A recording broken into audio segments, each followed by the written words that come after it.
Welcome back, everyone.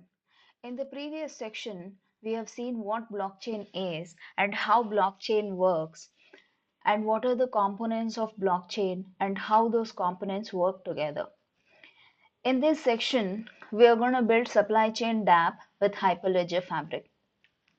And this project is organized in the following 5 sections. First one is blockchain supply chain design. This is the section that we are going to see in this video. And the second one is writing chain code as smart contract. The third one is compiling and deploying the written smart contract, and running and testing the smart contract would be fourth one. And developing an application with Hyperledger Fabric through the SDKs will be the final chapter. So in this project, we will put all the conceptual knowledge of Hyperledger Fabric that we have learned in the last session, and we put together all this, and we will design and build the simple supply chain blockchain application called Pharma Ledger Network, in short PLN, using Hyperledger Fabric. So this gives you a taste of blockchain enabled global business transactions with greater transparency, streamlined supplier onboard, better response to disruptions, and secure environment.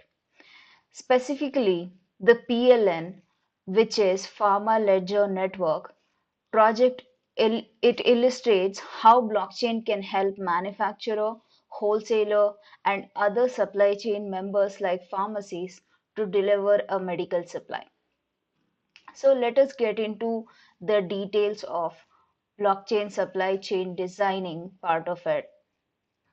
So the traditional supply chain usually lacks transparency and reliable reporting.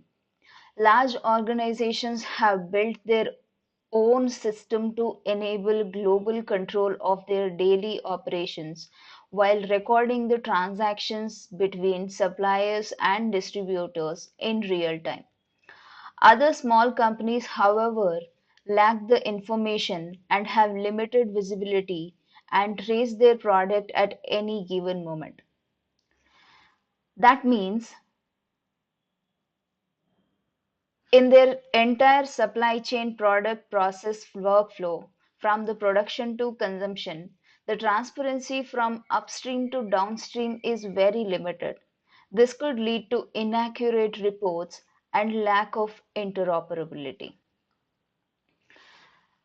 The summary of this paragraph is nothing but whenever a supply chain in the current ecosystem, the supply chain is handled in real time using a centralized database where a person has a visibility only to the central database.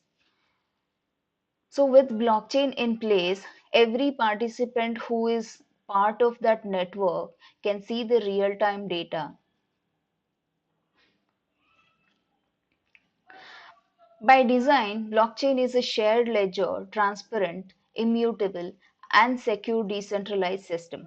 With the meaning of all this shared ledger, transparent, and immutable terminologies we have learned in the last section. As such, it is considered to be a good solution for traditional supply chain industries at registering, controlling, and transferring assets. Indeed, the popularity of blockchain and its adoption in part stems from its use case in the supply chain system around the world. This is not the only use case where blockchain is used. There are many use cases where industry is coming forward to improve the supply chain, whether it is in the form of whether it is the supply chain of pharmaceutical equipment or pharmaceutical drugs, or the food that we eat or the vegetables. There are many supply chain which is a use case for the blockchain. So smart contract, which defines business function deployed in blockchain, can be accessed by multiple parties in the blockchain network. Each member in the blockchain will be assigned unique identifier to sign and verify blocks they have added to the blockchain. We have learned about the smart contracts and the MSP in the previous section, and that is what we are talking about here. So during the life cycle of the supply chain, when authorized members in the consortium network invokes a smart contract function, the state data will be updated, after which the current asset status and transaction data will become a permanent record in the ledger. Likewise, the processes related to assets can easily quickly move from one step to another. The digital transaction in the ledger can be tracked, shared, and queried by all supply chain participants in real time. It provides organization with new opportunities to correct problems with the supply chain system as it revolves around single source of truth. This means using smart contract, we are going to put an asset on the blockchain network, and the change of owners or change of the state of that asset can be tracked and can be stored immutably in blockchain system, which serves as a single source of truth, because your data is not bound to one server, your data is available in every peer. So in this section, we will discuss a simple supply chain system, and we will build pharmaceutical ledger network, in short PLN, use case with the application design. So this will give you good foundation on how to analyze and implement an application based on the Hyperledger Fabric. We'll start with analyzing the business process workflow, identifying the organization in the network, and designing the consortium network. We'll also define the smart contract function, which will be performed by each organization. So coming to explaining this section, this means, so you will once you so when you start do when you start building the Hyperledger Fabric application, knowing what are the organizations which wants to be part of this network is very important. And once we identify those organization who wants to come in and form a network, we are going to design a consortium. As you already know, it's nothing but a group of organization willing to come as a network to achieve a supply chain or a business deal. So we are going to store the assets using smart contract, which we are going to see in writing smart contract section. Now let us understand the supply chain workflow. Now let us take a look at the organizations in PLN business scenario, which you can see here. I'll explain more details of this. So this is the real world use case. So first one is, so if you consider this network as farmer ledger network, you have three organization. One is manufacturer, wholesaler, and pharmacy, which you can see, which you can note from from the diagram. So manufacturer makes the equipment and ships it to the wholesaler, and the wholesaler distributes the equipment to the pharmacy. The pharmacy, as a customer, receives the equipment, and supply chain workflow is completed when it reaches here. So the three entities over here forms the network, and that is called consortium. So let us see now details of what a consortium is. So we can see in the process workflow, our PLN involves three organizations. One is manufacturer, wholesaler, and pharmacy, which you have already seen.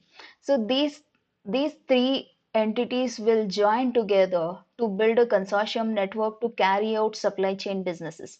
The consortium member can create user, invoke smart contracts, and query blockchain data. Now let us understand what do you mean by that.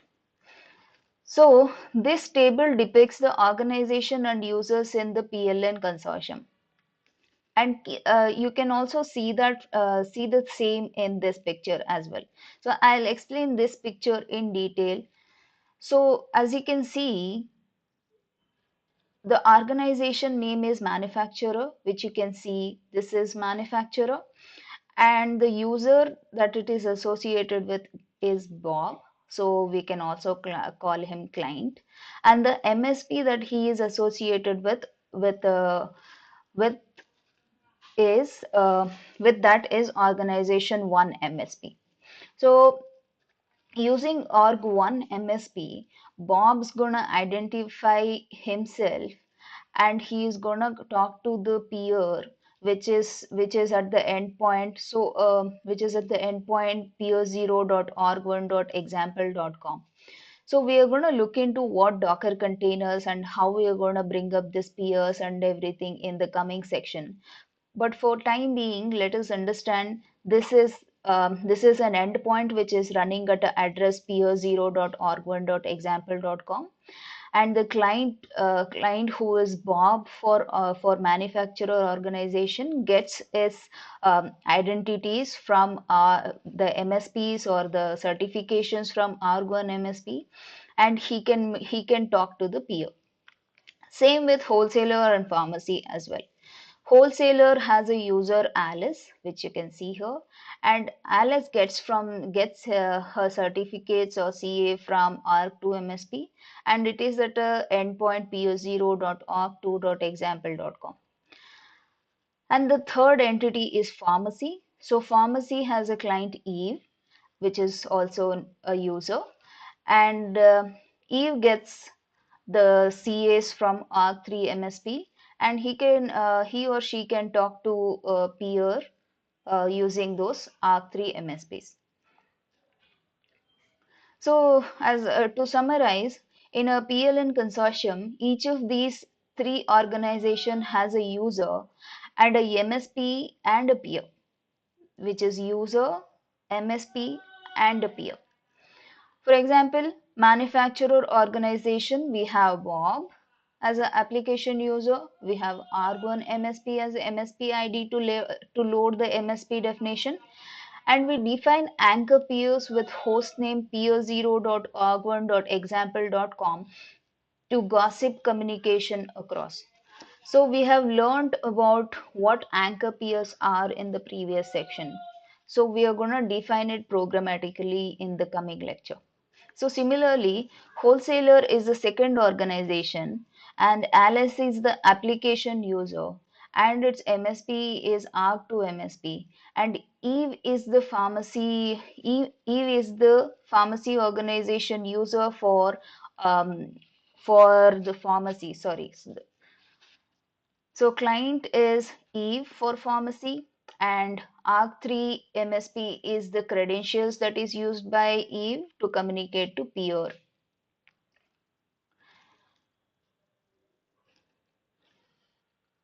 So as you can see, we have three peers, and we have something called PLN channel. So we have seen what do you mean by channel in the previous section. And we also have one more orderer node, which is there at this endpoint orderer.example.com. So including the orderer, we have four peers as you can see in this picture. So we are going to see how we are going to bring up this network, or how we are going to simulate all these peers, and how we are going to form this entire blockchain network ledger, and how we are going to create the PLN channel in the coming section. So we have since installing and deploying this PLN in multiple physical nodes may not be in the scope of this project. So we will define one peer for each org representing manufacturer, wholesaler, pharmacy, and an orderer node. So the channel PLN channel provides the private communication mechanism that will be used by orderer and other three orgs to validate and execute the transaction. More of these are coming in the later section. Now let us see the PLN lifecycle. So as you already know, with any supply chain, we have to put an asset into the blockchain, and we have to monitor that asset, and we have to execute the smart contract in such a way that assets will get changed. For example, the ownership might change for that asset and as it moves from one phase to another. So this is what the life cycle is. So the life cycle is nothing but the life cycle of an asset where it transforms from one phase to another in the blockchain. So in our scenario, so we are gonna mark this as an asset. So we are gonna mark an equipment as an asset, and we are gonna capture all the details or all the attributes that identifies that particular asset. So as you can see from this diagram, so we are gonna consider this as an asset. So a piece of equipment with equipment ID as this, and and there are a couple of other attributes which you can see, which we have captured over here. This uniquely identifies that particular attribute, that particular equipment in the blockchain. So this we can call it as an asset.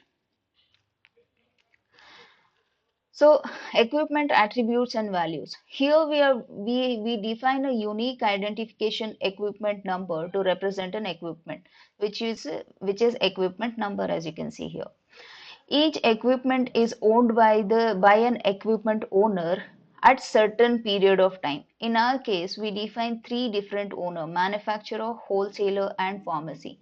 So the previous owner type and the current owner can take three different values, which is manufacturer, wholesaler, or pharmacy. So there are different attributes that you have defined here.